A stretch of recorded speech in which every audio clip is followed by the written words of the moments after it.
el primer que hem de respondre és per què. O sigui, per què us presentem un pla d'urbanisme social?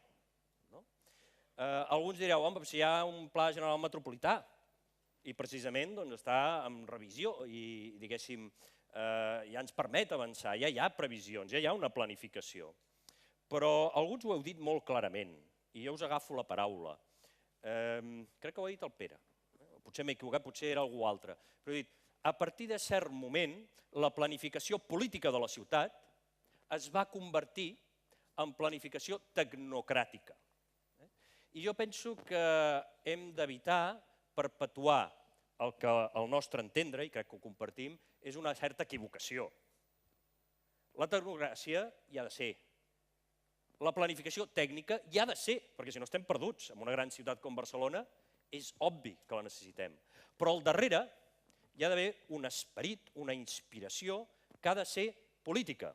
I política entenem que en el millor sentit de la paraula, és a dir, el recurs al que és públic, a l'espai públic, a la convicció de que la cosa pública serveix per millorar la nostra societat.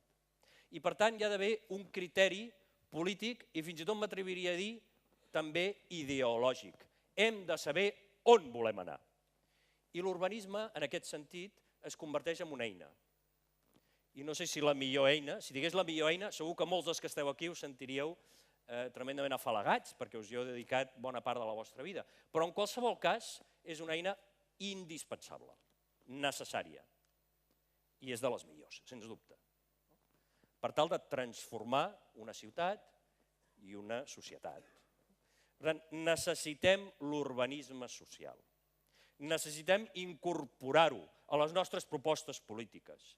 I potser la gran pregunta que ens hauríem de fer no és i per què ens sortiu amb aquesta història?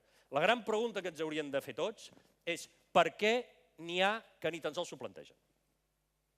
Per què fins ara aquesta necessitat tan òbvia, evident i peremptòria hi ha molta gent que no l'ha vist?